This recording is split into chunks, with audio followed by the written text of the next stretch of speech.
আসসালামু আলাইকুম। আমন্ত্রণ জানাচ্ছি জাগো টিভিতে। আপনাদের সাথে আছি আমি মমতাজ শাহিন রুম্পা। শুরুতেই জানিয়ে দিব আপডেটগুলো। প্রথমবারের মতো হামাসের গাইডেড মিসাইলে পুড়ে কয়লা, হায়নাদের সাজোয়া যান, সব সেনা খতম, দুর্ধর্ষ ভিডিও প্রকাশ। বাইডেনের মুখে থুতু ছিটিয়েছেন নেতানিয়াহু, ধ্বংস করছেন ইসরায়েলকে, ইসরায়েলের গোয়েন্দার বিস্ফোরক মন্তব্য। ক্লান্ত আইডিএফ, ইসরায়েলের প্রধানমন্ত্রীর জিম্মি চুক্তির প্রস্তাবের পর নেতানিয়াহুর প্রতি হামাসের সরাসরি ও জ্বলন্ত বার্তা।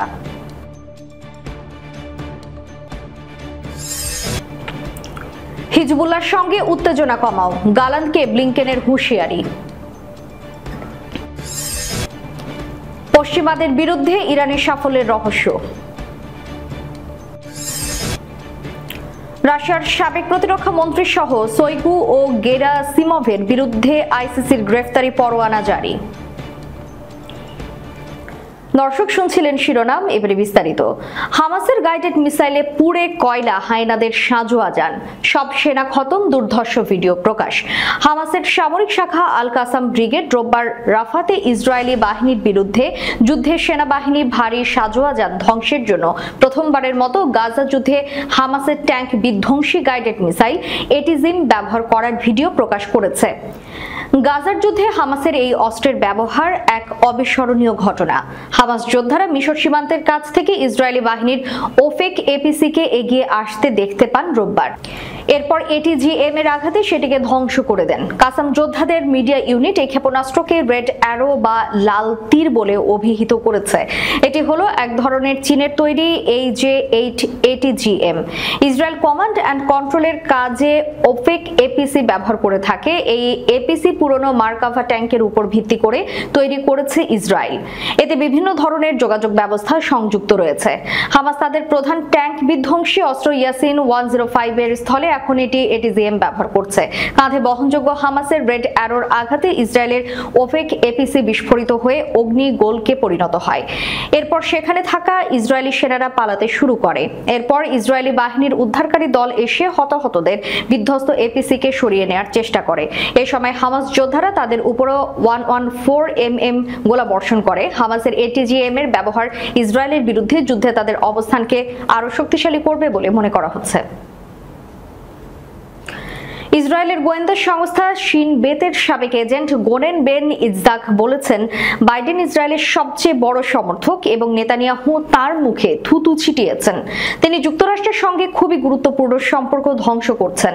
53 বছর বয়সী বেন ইজহাঙ্কের বাড়ি ইসরায়েলের মোডিইন শহরে। সেখানে থেকে তিনি এএফপি কে বলেন, ইসরায়েলের জন্য নেতানিয়াহু সত্যি সবচেয়ে বড় হুমকি। ইসরায়েলের গোয়েন্দা সংস্থা শিন বেতের সাবেক এজেন্ট ছিলেন বেন ইৎজাক।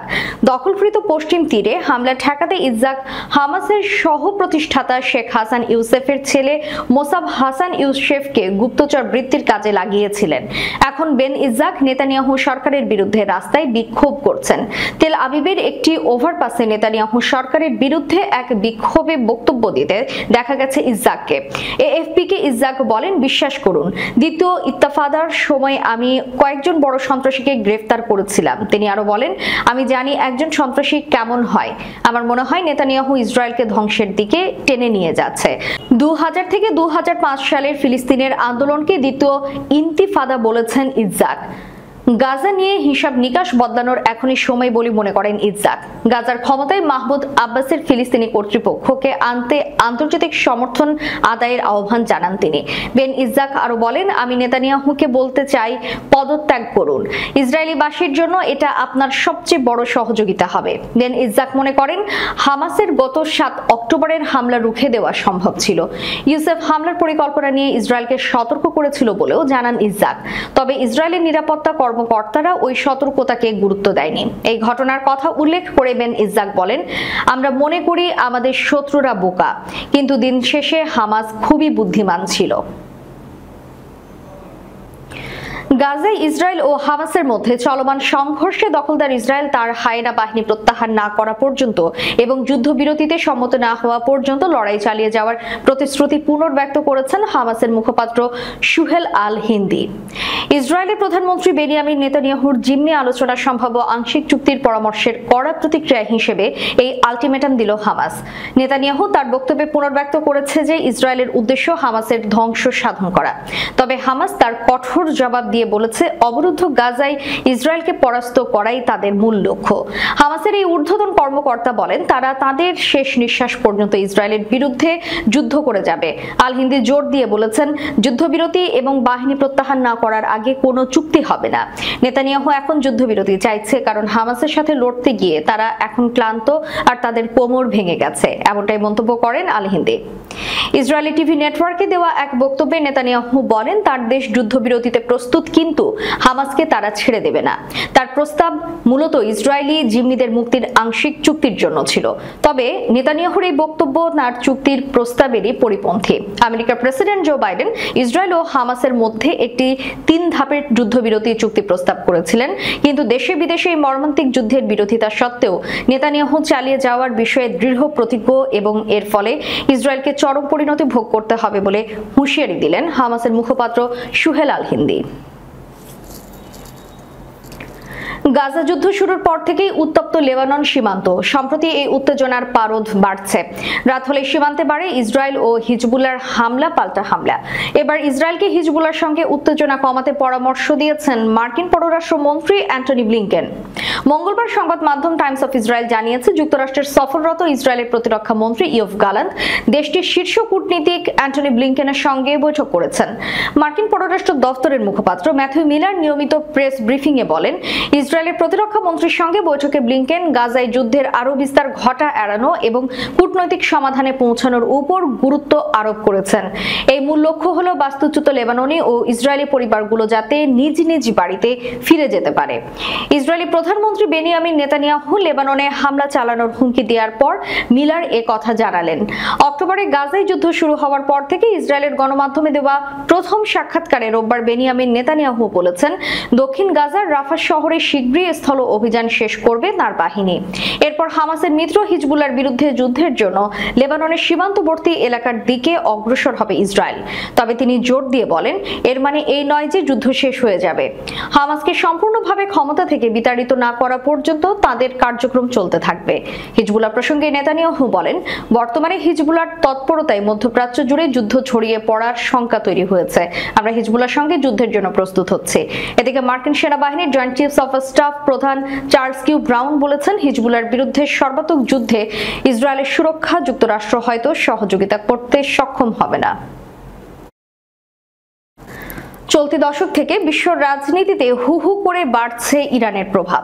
মধ্যপ্রাচ্য জুড়ে মার্কিন আরব মিত্রদের চাপেও নিজের ধারাবাহিক সফলতা অব্যাহত রেখেছে তেহরান। বলা হচ্ছে শীঘ্রই ভূ রাজনীতিতে অন্যতম পরাশক্তি হয়ে উঠবে শিয়া সংখ্যাগরিষ্ঠ এই দেশটি। দেশটির যেমন রয়েছে সামরিক সফলতার ঐতিহ্য, তেমনই রয়েছে সাংস্কৃতিক ঐতিহ্য। সম্প্রতি ভূ রাজনীতি ইরানের গুরুত্ব বাড়ার সঙ্গে সঙ্গে উঠে এসেছে ইরানি জাতির সাফল্যের রহস্য নিয়ে নানা কথা। জেনে নেওয়া যাক কি সেই রহস্য। ইরানি সংবাদ মাধ্যম পার্স টুডের এক প্রতিবেদনে বলা হয় ইরানি ইসলামী বিপ্লবের পরবর্তী ঘটনাগুলো দেশটির প্রতিরোধ ও বিজয় অর্জনের অন্যতম দৃষ্টান্ত। মুসলিমদের পবিত্র গ্রন্থ কোরআনের সূরা ফুসসিলাতের 30 নম্বর আয়াতের উদ্ধৃতি দিয়ে ইরানের সর্বোচ্চ নেতা আয়াতুল্লাহিল উজমা খামেনেই জানান ইরানিরা আল্লাহর প্রতি তাদের দেয়া শপথে অবিচল। বলা হয় ইরানের উপর ইরাকের সাদ্দাম হোসেনের চাপিয়ে দেয়া যুদ্ধে ইরানিদের প্রতিরোধ এবং বিজয়ের অনন্য সফলতা অর্জন এর অন্যতম দৃষ্টান্ত। বর্তমানেও ইরান তার দৃঢ়তা ও অবিচলতা বজায় রেখেছে এবং এর ফলে বিজয় অর্জন করছে। বর্তমানে ইরানের বিরুদ্ধে পশ্চিমাদের যেসব চাপ দেখা যায় তার বিরুদ্ধে ইরানিরা আল্লাহর দেয়া বিধানের উপর ভরসা করে। দেশটির জনগণ নিজেদের বৈধ অধিকার আদায় এবং বিদেশিদের হস্তক্ষেপ বন্ধ করার উপর অবিচল রয়েছে। পার্স টুডের প্রতিবেদনে বলা হয় ইরানি জাতির এই দৃঢ়তার কারণে মার্কিন পরাশক্তির সুরভ দাপট বিলুপ্ত হয়েছে এবং ইরান হয়ে উঠেছে নির্ভীক এবং সাহসী। আর এই দৃঢ়তা ও অবিচলতার কারণে মহান আল্লাহ দেশটির উপর বরকত ও রহমত নাজিল করছেন। ফলে ইরানি যুবকদের হৃদয়ে শত্রুর প্রতি কোনো ভয় নেই। রাশিয়ার সাবেক প্রতিরক্ষা মন্ত্রী সের্গেই শোইগু এবং শীর্ষস্থানীয় রুশ জেনারেল ভালেরি গেরাসিমভের বিরুদ্ধে গ্রেফতারি পরোয়ানা জারি করেছে আন্তর্জাতিক অপরাধ আদালত। বার্তা সংস্থা রয়টার্স এক প্রতিবেদনে খবরটি দিয়েছে।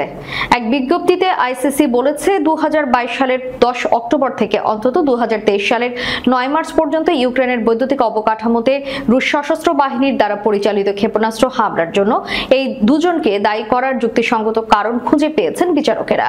ইউক্রেনের বেসামরিক ব্যক্তি এবং বেসামরিক লক্ষ্যবস্তুর বিরুদ্ধে হামলা চালানোর ব্যাপারে রুশ কর্মকর্তাদের বিরুদ্ধে যুদ্ধাপরাধ এবং মানবতার বিরুদ্ধে অপরাধ সংগঠনের অভিযোগ ছিল। ইউক্রেনের মতো আইসিসির সদস্য নয় রাশিয়া। দেশটি বারবার বলেছে ইউক্রেনের জ্বালানি অবকাঠামো ছিল তাদের বৈধ সামরিক লক্ষ্যবস্তু, তবে বেসামরিক ইউক্রেনীয় এবং বেসামরিক অবকাঠামোকে লক্ষ্যবস্তু করার অভিযোগ অস্বীকার করে আসছে রাশিয়া। দর্শক, শেষ করার পূর্বে সংবাদ শিরোনামগুলো জানিয়ে দিব আরো একবার। প্রথমবারের মতো হামাসের গাইডেড মিসাইলে পুড়ে কয়লা, হায়নাদের সাঁজোয়া যান, সব সেনা খতম, দুর্ধর্ষ ভিডিও প্রকাশ। বাইডেনের মুখে থুতু ছিটিয়েছেন নেতানিয়াহু, ধ্বংস করছেন ইসরায়েলকে, ইসরায়েলের গোয়েন্দার বিস্ফোরক মন্তব্য। ক্লান্ত আইডিএফ, ইসরায়েলের প্রধানমন্ত্রীর জিম্মি চুক্তির প্রস্তাবের পর নেতানিয়াহুর প্রতি হামাসের সরাসরি ও জ্বলন্ত বার্তা।